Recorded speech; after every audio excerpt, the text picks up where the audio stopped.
Hello everyone, welcome to Sneha's chemistry. আশা করি তোমরা সবাই খুব ভালো আছো এবং সুস্থ আছো। আজ অ্যাটমিক স্ট্রাকচারের 10th ক্লাস। এর আগের ক্লাস অর্থাৎ 9th ক্লাসে আমি তোমাদের বলেছিলাম যে ওটাই হয়তো লাস্ট ক্লাস, কিন্তু আর একটা ক্লাস আসতেও পারে। তো আজকে সেই লাস্ট ক্লাস বলা যেতে পারে একদমই।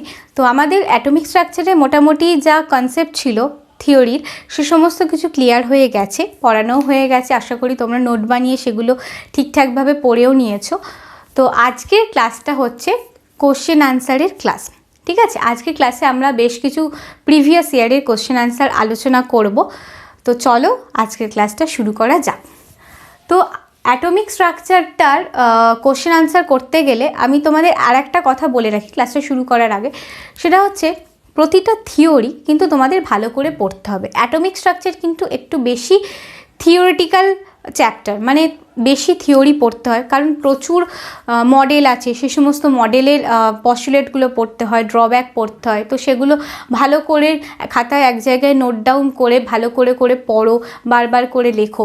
এছাড়া বিভিন্ন রুলস আছে, সেই রুলগুলো ভালো করে পড়ো এবং বারবার করে যেটা আমি বলছি সেটা হচ্ছে খাতায় নোট ডাউন করো। আর একটা কথা, অ্যাটমিক স্ট্রাকচারে কিন্তু প্রচুর ফর্মুলা আছে। তো যখন অ্যাটমিক স্ট্রাকচারে নিউমেরিক্যাল করবে, বেশ কিছু নিউমেরিক্যাল আমি যত ক্লাস করিয়েছি সেই ক্লাসের প্রতিটা টপিকে যা যা নিউমেরিক্যাল আসতে পারে মোটামুটি সেগুলো আমি করিয়ে গেছি। তো সেই সমস্ত নিউমেরিক্যালে দেখেছো যে প্রচুর ফর্মুলা লাগে। তো সেই ফর্মুলাগুলো এক জায়গায় নোট ডাউন করবে, পারলে যেখানে তোমরা পড়তে বসো সেখানে একটা জায়গায় তোমরা আটকে রাখতে পারো কাগজে লিখে, তাতে কি বারবার করে দেখতে দেখতে তোমাদের সড়গড় হয়ে যাবে।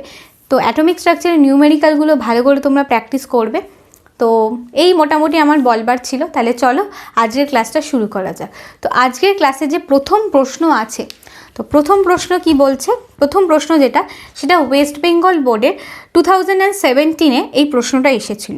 তো সেই প্রশ্নটা হচ্ছে, ক্লোরিন পরমাণুতে ম্যাক্সিমাম কটি ইলেকট্রন n+l = 3 সম্পর্ক মেনে চলে? আমি আরেকবার রিপিট করছি, ক্লোরিন পরমাণুর ম্যাক্সিমাম কটি ইলেকট্রন n+l = 3 সম্পর্ক মেনে চলে? তাহলে এই রকম যদি প্রশ্নটা দেয় তাহলে সেটা কিভাবে সলভ করতে হবে? বলেছে যে ক্লোরিন পরমাণু, তাহলে আমি আগে ক্লোরিন লিখে নিলাম। আর কি বলেছে যে n+l = 3, এই সূত্রটা মেনে চলে। তো ক্লোরিনের প্রথমে আমাদের যেটা করতে হবে সেটা ক্লোরিনের ইলেকট্রনিক কনফিগারেশনটা লিখে নিতে হবে। তো ক্লোরিনের ইলেকট্রনিক কনফিগারেশন কি? আমরা জানি যে ক্লোরিন হচ্ছে 17, তাহলে 1s2, 2s2, 2p6, 3s2, 3p5। দেখো 10টা, 12টা আর 5টা, 17টা। এবার বলেছে যে n+l = 3, অর্থাৎ এটা কোন রুল তোমরা কি চিনতে পারছো? এটা হচ্ছে অফবাউ প্রিন্সিপালে আমরা দেখেছিলাম যে n+l রুল যারা ফলো করে চলে সেইভাবে কিভাবে ইলেকট্রনটা সেই কক্ষে ঢোকে সেটা আমরা দেখেছিলাম। তো সেইখানে তো n+l = 3। তো আমরা এক একটা করে চেক করি। 1s এর ক্ষেত্রে nটা কত? 1, s কত? 0, তাহলে কত হচ্ছে? 1। তাহলে n+l কি 3 ফলো করছে না, তাহলে এটা হবে না। 2s এর ক্ষেত্রে কত হচ্ছে? 2 + 0, তাহলে কত? 2, তাহলে এটা কি ফলো করছে না। 2p6 এর ক্ষেত্রে কত হচ্ছে? n হচ্ছে 2, p এর জন্য l হয় 1, তাহলে কত হচ্ছে? 3, তাহলে 2p ফলো করছে। 3s এর ক্ষেত্রে কি হবে? n হচ্ছে 3, s হচ্ছে 0, তাহলে n+l হচ্ছে 3, তাহলে 3sও ফলো করছে। 3p5 এর ক্ষেত্রে কি হবে? n হচ্ছে 3, বাট l হচ্ছে 1, p অরবিটালের জন্য, তাহলে n+l কত হচ্ছে? 4, তাহলে এটাও ফলো করছে না। তাহলে এই প্রশ্নটাতে আমরা উত্তরটা কি লিখবো? যে ক্লোরিন পরমাণুতে ম্যাক্সিমাম কি যেন প্রশ্নটা ছিল, ম্যাক্সিমাম কটি ইলেকট্রন n+l = 3 সম্পর্ক মেনে চলে। তাহলে অরবিটালে কোন কোনগুলো আছে? 2p6, 3s2। টোটাল কটা ইলেকট্রন আছে? 2p অরবিটালে আছে 6টা, আর 3s অরবিটালে আছে 2টো। তাহলে কটা ইলেকট্রন? 6 + 2, তার মানে 8। আর যদি বলে কোন কোন অরবিটাল মেনে চলে, তাহলে এই দুটো অরবিটাল মেনে চলে। ক্লিয়ার হয়েছে? তাহলে প্রথম প্রশ্ন আমাদের হয়ে গেল। এই প্রশ্নটা এসেছিল 2017-এ ওয়েস্ট বেঙ্গল বোর্ডের ক্ষেত্রে। তাহলে চলো আমরা নেক্সট কোয়েশ্চেনটা দেখে নিই। নেক্সট কোয়েশ্চেন বলছে, বামার শ্রেণীতে H-α এবং H-β তরঙ্গ দৈর্ঘ্য কত? বামার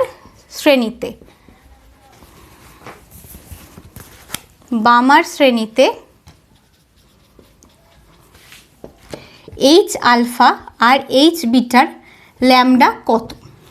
আচ্ছা, যখন এই ধরনের প্রশ্ন দেবে তখন কিভাবে সলভ করবে? বামা শ্রেণী মানে n ইকুয়াল টু কত, আমরা জানি যে প্রথমে লিম্যানের ক্ষেত্রে n ইকুয়াল টু 1, বামারের ক্ষেত্রে n ইকুয়াল টু 2। তো বামার শ্রেণীতেই এইচ আলফা এইচ বিটা এই জিনিসগুলো আছে। তো যখন এইচ আলফা মানে অ্যাকচুয়ালি কি না n ইকুয়াল টু 3কে বোঝানো হয়, এইচ বিটা হচ্ছে n ইকুয়াল টু 4কে বোঝানো হয়। তো এই ধরনের অঙ্ক বা এই ধরনের প্রশ্ন যখন দেবে তখন আমরা কিভাবে সলভ করব চলো দেখে নিই। এখানে ইন্ডিভিজুয়ালি এইচ আলফা এবং এইচ বিটা এই দুটোর জন্যই আমাদেরকে ক্যালকুলেট করতে হবে। তো জেনারেল ফর্মুলাটা আমরা কি জানি, 1 by lambda equal to Rydberg constant into Z square 1/n1 square minus 1/n2 square. তাহলে এই হচ্ছে আমাদের ফর্মুলা। তো যখন আমরা এইচ আলফার ল্যামডাটা ক্যালকুলেট করব তখন আমরা কি করব দেখো, তখন আমরা লিখবো এইচ আলফা ল্যামডার জন্য 1/λ ইকুয়াল টু রিডবার্গ কনস্ট্যান্টের ভ্যালু বসাবে, হাইড্রোজেনের ক্ষেত্রে জেড হচ্ছে 1 স্কোয়ার, n1 কত এই যে 2, তাহলে n1 মানে হচ্ছে 2 স্কোয়ার মাইনাস n2 কত, আমি এইচ আলফার জন্য ক্যালকুলেট করছি তাহলে এটা হচ্ছে 3, তাহলে 1/2 স্কোয়ার মাইনাস 1/3 স্কোয়ার। যদি ক্যালকুলেট করো তাহলে এখান থেকে যে ভ্যালুটা পাবে সেটাই হচ্ছে এইচ আলফার ল্যামডা। আচ্ছা, এখানে আমি 1/λ ভ্যালুটা পাবো, তারপর সেটাকে আমি ইনভার্স করলে ল্যামডার ভ্যালুটা পাবো। আশা করি বোঝাতে পেরেছি। তাহলে সিমিলারলি যখন এইচ বিটার ল্যামডা ক্যালকুলেট করবে তখন হবে 1/λ equal to R H into 1 square 1/n1 square, n1 তো একদম সেমই আছে বামারের জন্য 2 স্কোয়ার মাইনাস 1/4 স্কোয়ার করলে এখান থেকে তোমরা 1/λ ভ্যালু পাবে, তারপর সেটাকে ইনভার্স করবে করলে ল্যামডার ভ্যালু পাবে। আচ্ছা, আমার কাছে এটা অঙ্কটা করা আছে, তো আমি ভ্যালুগুলো তোমাদের বলে দিচ্ছি। সেটা এইচ আলফার ক্ষেত্রে যে ভ্যালুটা পাবে সেটা হচ্ছে 6.565, একটু তোমরা নিজেরা ক্যালকুলেট করে মিলিয়ে নেবে। হ্যাঁ, 6.565 ইন্টু 10⁻⁻5 সেন্টিমিটার। আর এইচ বিটার ক্ষেত্রে তোমরা পাবে 4.863 ইন্টু 10⁻⁻5 সেন্টিমিটার। নিজেরা ক্যালকুলেট করবে, করে দেখবে, যদি অসুবিধা হয় কোথাও বুঝতে তাহলে আমাকে প্লিজ কমেন্ট করে জানাবে। আচ্ছা, পরের প্রশ্নে চলে যাই। পরের প্রশ্নে বলছে যে এখানে কতগুলো অরবাইটাল বলা আছে, সেই অরবাইটালগুলোর ক্ষেত্রে কোন অরবাইটালটা পসিবল না, মানে কোন অরবাইটালটা হয় না, সেটা আমাদেরকে জানতে চেয়েছে। ঠিক আছে, এই প্রশ্নটা এসেছিল ওয়েস্ট বেঙ্গল বোর্ডের 2014 সালে। ঠিক আছে, তো অরবাইটালগুলো আমরা দেখে নিই কী কী বলেছে। এখানে বলেছে 1p 2d 3s আর কি বলেছে 3f। আচ্ছা, আমরা কিভাবে এগুলো দেখব চলো দেখা যাক। 1p, আচ্ছা প্রশ্নটা বলছে যে কোন কোন অরবাইটাল, অর্থাৎ একটাও হতে পারে বা একাধিকও হতে পারে। 1p, যখন 1p বলছে তখন এখানে nটা কত 1, তাহলে আমি তো তোমাদেরকে শিখিয়েছি যে এন ভ্যালুর ওপর ডিপেন্ড করে আমাদের এল ভ্যালুগুলো হয়, তারপর এল ভ্যালু নাম্বার অনুযায়ী আমরা এসপি ডিএফ এইভাবে ভ্যালুগুলো ক্যালকুলেট করতে পারি। তাহলে যখন আমার n ইকুয়াল টু 1 তখন এল এর ভ্যালু কি 0, বাট এখানে আমার পি আছে, তাহলে পি মানে এল ইকুয়াল টু কত 1, তাহলে এটা কি হবে? কারণ দেখো ভালো করে দেখো, n ইকুয়াল টু যদি 1 হয় এলটা শুধুমাত্রই 0 হয়, 1 হয় না, কিন্তু এখানে দিয়েছে 1p, তাহলে কি এটা কখনো পসিবল হবে? হবে না, তাহলে এটা হবে না। 2d এর ক্ষেত্রে n ইকুয়াল টু কত 2, তাহলে n ইকুয়াল টু যদি 2 হয় এল এর ভ্যালু কী কী হতে পারে? এল এর ভ্যালু আইদার হতে পারে 1 আর হতে পারে 0, অর্থাৎ p আর s এই হতে পারে। বাট এখানে এল আছে d মানে কত এল ইকুয়াল টু 2, তাহলে n এর ভ্যালু 2 হলে এল আমার হতে পারে 1 আর 0, 2 তো হতে পারে না, তাহলে 2d কি পসিবল হবে? হবে না, তাহলে এই অরবাইটালটাও পসিবল না। আচ্ছা, 3s এ চলো। 3s, তো n ইকুয়াল টু কত আমার 3, n ইকুয়াল টু যদি 3 হয় l ইকুয়াল টু কী হবে 210, অর্থাৎ dps। এখানে আমার s ইকুয়াল টু l এর মান কত হয়? s এর জন্য l ইকুয়াল টু হয় হচ্ছে আমার 0, তাহলে n ইকুয়াল টু 3 এর হলে l এর ভ্যালুর মধ্যে 0 আছে, তাহলে এটা আমার ম্যাচ করছে, তাহলে 3s অরবাইটাল হতে পারে, তাহলে 3sটা হবে। ঠিক আছে, 3fটার ক্ষেত্রে চলো দেখে নিই। 3f এর ক্ষেত্রে n ইকুয়াল টু 3 হয় আর l কী হতে পারে 210, অর্থাৎ dps। কিন্তু এখানে f বলেছে, f মানে হচ্ছে l ইকুয়াল টু আমার 3, কিন্তু আমার তো এখানে l ইকুয়াল টু 3 হবে না n ইকুয়াল টু 3 এর জন্য, বুঝতে পারছো কি? n ইকুয়াল টু যদি 3 হয় তাহলে l এর ভ্যালুটা 210 হতে পারে, 3 তো হতে পারে না, কিন্তু আমার এখানে বলেছে 3f, 3f যদি হয় f হলে l এর ভ্যালুটা হবে 3, তাহলে সেটা হবে না, তাহলে 3f অরবাইটালও পসিবল না। তাহলে বোঝা গেল যে কোন কোন অরবাইটালগুলো পসিবল না, 1p 2d 3f এরা পসিবল নয়, শুধুমাত্র 3s অরবাইটালটা পসিবল। তাহলে কনসেপ্ট কি আস্তে আস্তে ক্লিয়ার হচ্ছে? এরকম যদি ধরনের যদি প্রশ্ন দেয় তাহলে সলভ করতে আশা করি পারবে, একদম ইজি। ঠিক আছে, তো আমি একটুখানি বোর্ডটা ক্লিন করি, তারপরে আমরা নেক্সট কোয়েশ্চেনে যাব। তাহলে চলো আমরা নেক্সট কোয়েশ্চেনটা দেখে নিই। নেক্সট কোয়েশ্চেন নাম্বার হচ্ছে কোয়েশ্চেন নাম্বার 5। তো সেখানে কি, সরি কোয়েশ্চেন নাম্বার 4। তো সেখানে কি বলছে, এই কোয়েশ্চেনটা আগে লিখে রাখো কোন ইয়ারে এসেছিলো, এটা 2013-এ এসেছিলো এই প্রশ্নটা, ওয়েস্ট বেঙ্গল বোর্ডে। প্রশ্নতে বলছে যে কোনো মৌলের পরমাণুর 5f অরবাইটালে 9টি ইলেকট্রন আছে, 5f অরবাইটালে 9টি ইলেকট্রন আছে। ঠিক আছে, এবার প্রশ্ন বলছে যে এখানে সর্বাধিক কত সংখ্যক ইলেকট্রনের ঘূর্ণন একই দিকে হবে। তাহলে আমি প্রশ্নটা লিখে নিই একটুখানি সাইডে। সর্বাধিক কত সংখ্যক ইলেকট্রনের ঘূর্ণন একই দিকে হবে এবং সেকেন্ড আর একটা পার্ট আছে এটা, সেটা বলছে যে কতগুলো অযুগ্ম ইলেকট্রন আছে, অর্থাৎ আনপেয়ার্ড ইলেকট্রন কতগুলো আছে। ঠিক আছে, তাহলে চলো কিভাবে সলভ করতে হয় দেখে নাও। 5f অরবাইটালে 9টা ইলেকট্রন আছে। যখনই এরকম দেবে আমাদের সবার প্রথম কাজ হচ্ছে ব্লক ডায়াগ্রাম আঁকা। f অরবাইটালে কটা ঘর হয়? 7টা, 1 2 3 4 5 6 7। কটা ইলেকট্রন আছে? 9টা ইলেকট্রন। তাহলে আগে আমরা ইলেকট্রনগুলোকে ফিল্ড আপ করি ঘরে, 1 2 3 4 5 6 7, ম্যাক্সিমাম 7টা হলো। তারপর আমরা আবার আনপেয়ার মানে পরের ইলেকট্রনগুলোকে পেয়ার আপ করবো, তাহলে আরও একটা আর এখানে একটা, তাহলে 9টা ইলেকট্রন হলো। দেখো এবার প্রশ্ন বলছে যে ম্যাক্সিমাম কতগুলো ইলেকট্রনের ঘূর্ণন একই দিকে হবে। তো আমি তোমাদের যখন স্পিন কোয়ান্টাম নাম্বার অর্থাৎ ঘূর্ণন কোয়ান্টাম সংখ্যা পড়িয়েছিলাম তখন আমি তোমাদের বলেছিলাম যে ক্লকওয়াইজ রোটেশন কি আর অ্যান্টি ক্লকওয়াইজ রোটেশন কি। যদি ক্লকওয়াইজ রোটেশন হয় তখন আমরা তাদেরকে এইভাবে লিখি, আর যদি অ্যান্টি ক্লকওয়াইজ রোটেশন হয় এইভাবে লিখি, অর্থাৎ একটার জন্য এস এর ভ্যালু হয় +12 h/2π আর একটার জন্য হয় -12 h/2π। তো এখানে দেখো তো ম্যাক্সিমাম কতগুলো ইলেকট্রনের ঘূর্ণন একই দিকে। যদি আমরা এইটাকে ধরি তাহলে 1টা 2টো 3টে 4টে 5টা 6টা 7টা, ম্যাক্সিমাম 7টা ইলেকট্রনের ঘূর্ণন একই দিকে। ঠিক আছে, আচ্ছা এখানে কি ক্লকওয়াইজ বা অ্যান্টি ক্লকওয়াইজের কথা কিছু বলেনি, আমি ক্লকওয়াইজ যদি ধরে নিই তাহলে ম্যাক্সিমাম 7টা ইলেকট্রনের ঘূর্ণন আমার একই দিকে পড়ছে। তাহলে প্রথম প্রশ্নটা আমার হলো। সেকেন্ড কোশ্চেন বলছে যে এখানে অযুগ্ম ইলেকট্রন কটা আছে। অযুগ্ম ইলেকট্রন মানে কি? আনপেয়ার্ড ইলেকট্রন অর্থাৎ সিঙ্গেল ইলেকট্রন, তাই তো। তাহলে এখানে এই দুটো ঘর আমরা দেখতে পাচ্ছি যে পেয়ার্ড আপ হয়ে গেছে, তাহলে আনপেয়ার্ড ইলেকট্রন কটা আছে? 1 2 3 4 5, তাহলে অযুগ্ম ইলেকট্রন আছে 5টা। তাহলে ক্লিয়ার হলো যে 5f অরবাইটালে যদি 9টা ইলেকট্রন থাকে তাহলে ম্যাক্সিমাম কতগুলো ইলেকট্রনের ঘূর্ণন একই দিকে হবে এবং অযুগ্ম ইলেকট্রনের সংখ্যা কটি। ক্লিয়ার হয়েছে আশা করি। চলো নেক্সট কোয়েশ্চেনে চলে যাই। নেক্সট কোয়েশ্চেন কি বলছে দেখে নিই। নেক্সট কোয়েশ্চেন বলছে যে 4f ইলেকট্রনের এম এর পসিবল, মানে আমি বাংলায় বলি, 4f ইলেকট্রনের এম এর কতগুলো সম্ভাব্য মান আছে। 4f ইলেকট্রনের এম এর সম্ভাব্য কতগুলো মান আছে, এটা ভীষণ সোজা, আমি এর আগেও এরকম করিয়েছি। দেখো 4f বোঝাচ্ছে মানে আগে লিখে নিই এন আর এল এর ভ্যালু কত।